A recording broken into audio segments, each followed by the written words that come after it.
Endi burchaklarga doir animatsiyalarni ko'rib chiqamiz.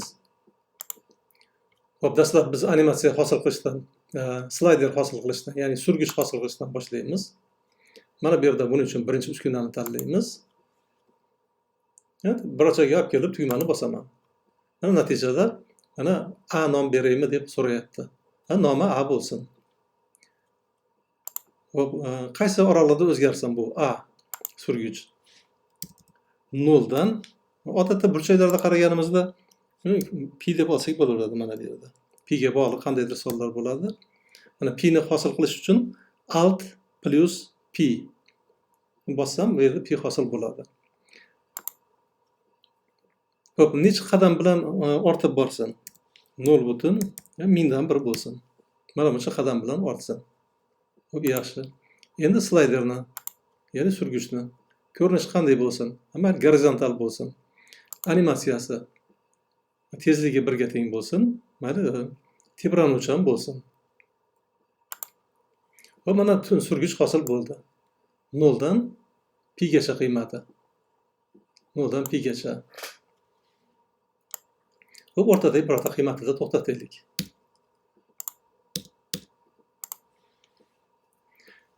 Endi birorta burchak hosil qilamiz. Buning uchun bir nur olamiz.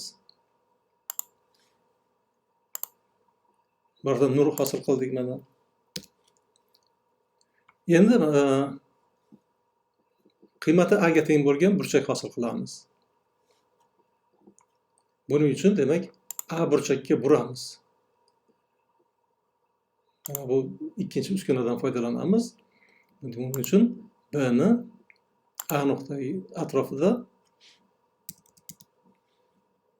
A burchakka buramiz. Soat silkasiga teskari yo'nalishda bo'lsin. Birinchisini tanladik.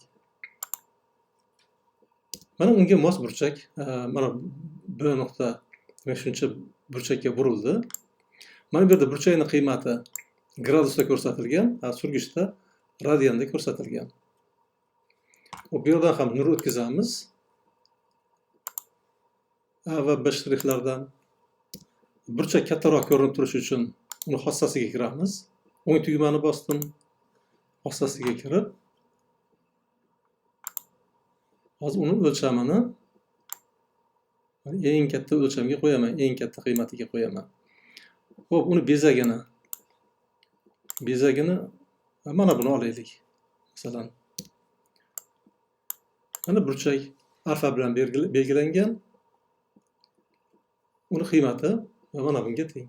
Endi mana surgichni o'zgartirsam, bu burchakning qiymati A ga teng deb olgan edik. Mana surgichni o'zgartirsam, demak bu o'zgarib boradi burchak ham. A va B nuqtalarini A ko'rinib tursin, mayli burchakning uchi. Qolganlarini ko'rinmaydigan qo'yamiz. Bu yerda nurlarning nomlari ham ko'rinmaydigan bo'lsin. Burchakning o'zi qoldi. Ana endi buni animatsiyani ishga tushiramiz. Mana bizda burchak hosil bo'ldi. Bu 0 dan 180 gradusgacha o'zgaryapti. Uni mos qiymatlari ko'rinib turibdi. 0 gradus mana o'sib boryapti. Buni qo'lda ham o'zgartirishimiz mumkin. Mana kursorni shu yerga olib kelib bosib, buni qo'lda harakatlantiramiz. Burchakning uchini xohlagan joyga olib borishimiz mumkin mana. Va uni kerakli burchakni hosil qilishimiz mumkin. O'zgartirib. Demak, shu yo'l bilan biz surgichning qiymatini mana burchakka bog'lashimiz mumkin. Yoki bo'lmasa burchakning qiymatini surgichga bog'lashimiz mumkin. Xo'p, shunday qilib biz mana birinchi savolga javob berdik. Burchak o'lchami surgich qiymatiga teng degan savolga javob berdik. Xo'p, navbatdagi savolga o'tamiz.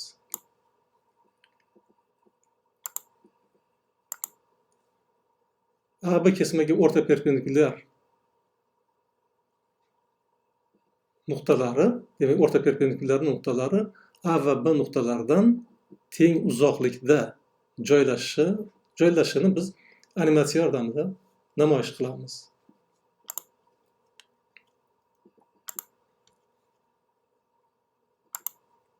Xo'p, surgichni o'chiraman. Demak, birorta AB kesma olamiz.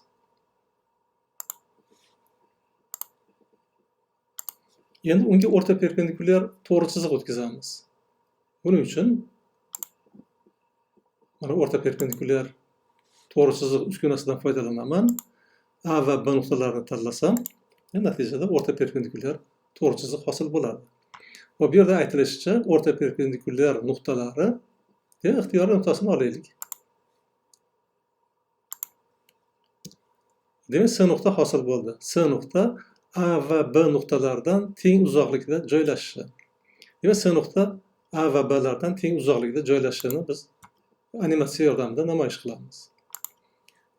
Ya'ni C B kesma C A kesmaga teng bo'lishini biz animatsiya yordamida namoyish qilamiz. Xo'p, kelinglar bitta kesmani rangini o'zgartirib qo'yib, farqli bo'lib turishi uchun, yaqqolroq ko'rinib turishi uchun. Demak, shuni buraman. Qaysi burchakka burishimiz kerak? Mana bu burchakka burishimiz kerak. Demak, shu burchakni oldin aniqlab qo'yaman. A, S, B. Mana alfa. Kelinglar mana shuni nomini o'zgartirib B deb yozib qo'yaylik.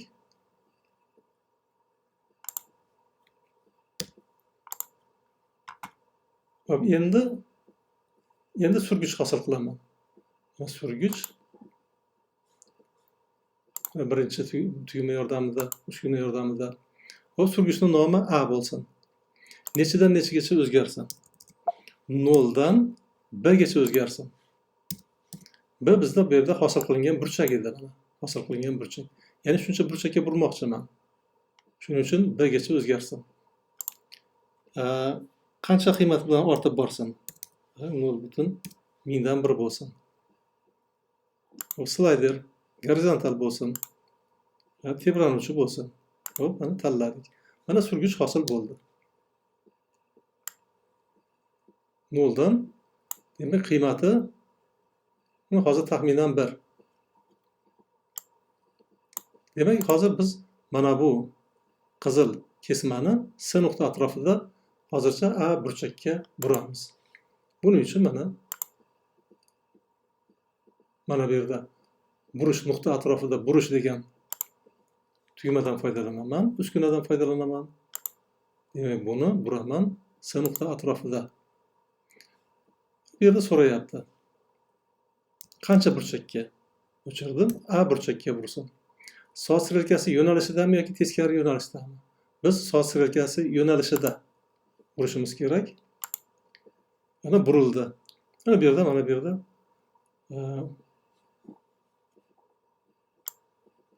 mana burilganini ko'rib turishimiz mumkin. Mana endi uni jonlantiramiz.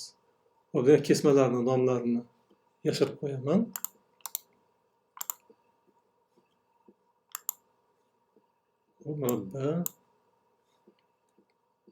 Jonlantiramiz buni, ya'ni animatsiyani ishga tushiramiz.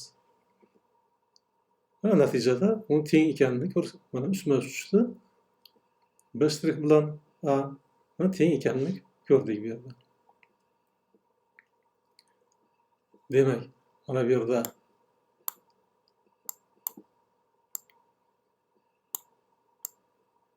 C B kesma mana C A kesmaga teng ekanini biz animatsiya yordamida namoyish qildik. Endi mana C nuqtani o'rnini almashtirishimiz mumkin. Demak, o'rta perpendikulyar bo'yicha surishimiz mumkin. Har qanday holatda ham, demak, mana ko'ryapmiz. C B C A kesmaga teng ekanligini mana animatsiya yordamida ko'rib turibmiz. Masalan, boshlanishda tanlangan AB kesma juda katta bo'lishi mumkin edi. Demak, qanday bo'lmasin?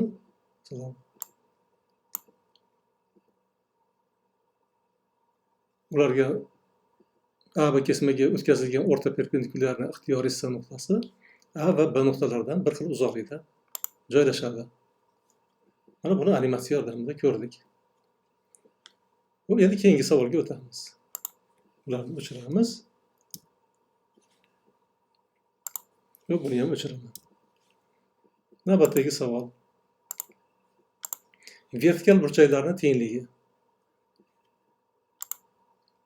Vertikal burchaklar, dastlab bu yerda biz yana slayder hosil, surgich hosil qilishdan boshlaymiz. Surgich A bo'lsin, 0 dan pi gacha o'zgarsin. Gorizontal, bu yerda 0,1000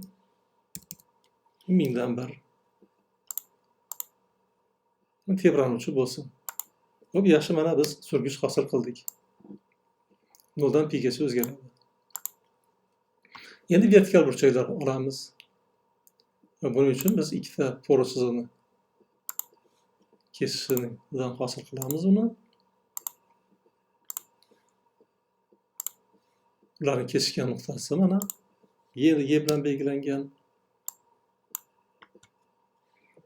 Xo'p, endi mana bu nuqtalarni A, B, C, D larni ko'rinmaydigan qilib yashirib qo'yamiz. Endi bu yerda burchak hosil qilishimiz mumkin edi, lekin burchakni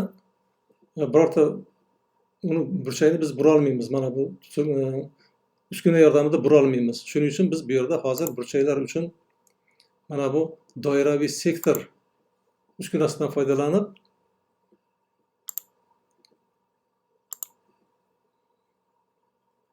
mana bu sektor hosil qilamiz. Burchak uchun, burchakni belgilash uchun biz sektordan foydalanyapmiz. Bu tomonda ham.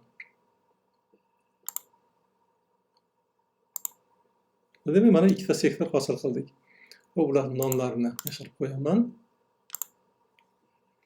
Bittasini boshqa rangda belgilab qo'yaylik.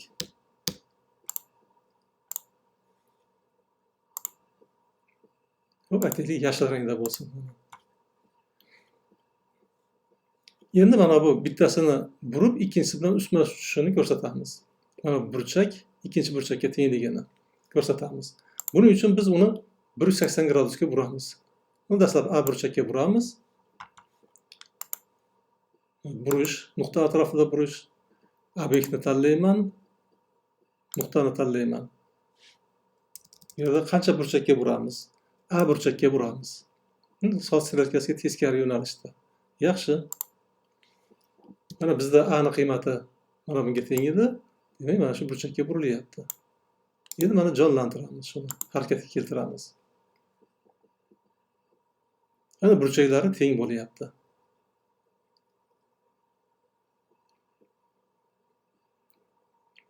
Demak, shu yo'l bilan mana vertikal burchaklarni teng ekanligini rasmda, chizmada mana namoyish qilishimiz mumkin. Animatsiya yordamida.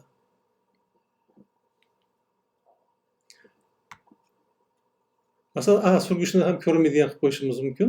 Masalan, mana bu yerda o'chirib qo'yamizda, mana rasmni o'zi ko'rinadi. Bu yerda to'xtatishni mana bu burchakdagi mana bu tugmadan foydalanib boshqarishimiz mumkin. Mana to'xtatmoqchi bo'lsak, shuni bosamiz. Yana harakatga keltiramiz.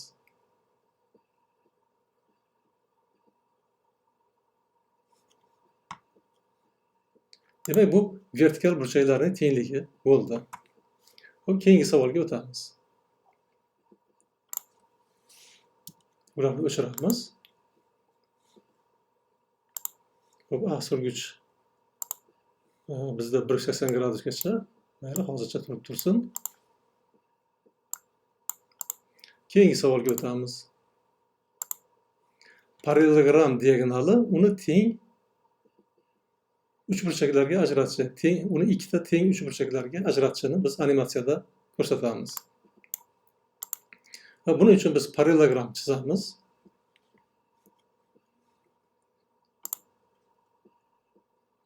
O nuqta olishdan boshlaylik.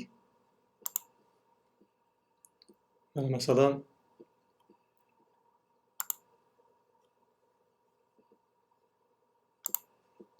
hop, 3 ta nuqta parallelogramning 3 ta uchini hosil qildik. Mana bu yerda 4-uchini qanday qilib hosil qilamiz? 4-uchini mana bunday hosil qilishimiz mumkin. A va C ning o'rta nuqtasini olamiz. Mana D. Endi B ni D ga nisbatan simmetrik ko'chiramiz. Buning uchun mana markaziy simmetriyadan foydalanamizda B'ni D'ga nisbatan simmetrik nuqta olamiz. Simmetrik nuqtasini hosil qilamiz. Endi bu yerda biz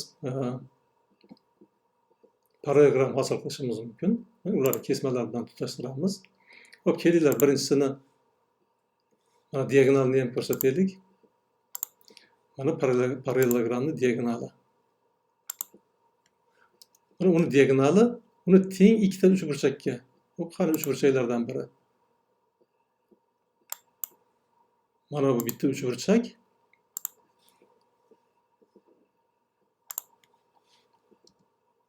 Ikkinchi uchburchakni men mana bunday ko'rinishda chizaman.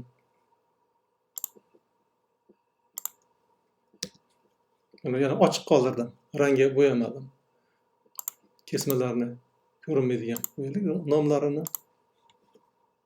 D diagonallar kesishgan nuqtasi. Endi mana bo'yalgan uchburchak, ya'ni A, B, S uchburchak, S, B shtrix, A uchburchakka teng ekanini ko'rsatamiz. Buning uchun biz birinchi uchburchakni, mana bu bo'yalgan uchburchakni D nuqta atrofida 180 gradusga buramiz. Mana bizda surgich 0 dan 180 gradusgacha, pigacha o'zgaryapti. Yaxshi. Mana endi biz mana bu yerda burush uskunasidan foydalanib bu uchburchakni belgiladim. Endi D nuqtani belgilayman. Soat strelkasiga teskari yo'nalishdami? Soat strelkasi yo'nalishida bo'lsin. Qaysi burchakka buramiz? Bizda mana surgich A. Demak, bu yerda ham A burchakka buramiz. Yaxshi. Mana burildi. Bu burilgan burchakni mana uchburchak shu rangda qolaversin. Endi mana surgichni harakatga keltiraman. Bu qiymati kichiklashib boryapti. 0 ga teng bo'lganda mana shu uchburchakning o'zi hosil bo'ladi. Mana hozir pi gradus 180 gradusga burilyapti.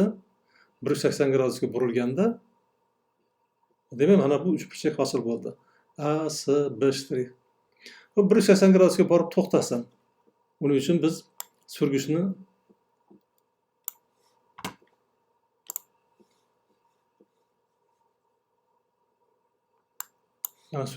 demak boshqa mayda tebranib tursin deganning o'rniga biz bir marta o'sib to'xtasin deganini olamiz.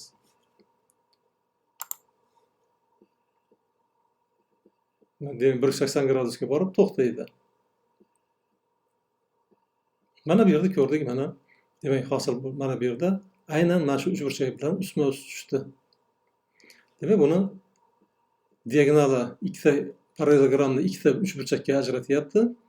Demak uni D nuqta atrofida bursak, mana bu uchburchak bilan ustma-ust tushishini ko'rsatdik.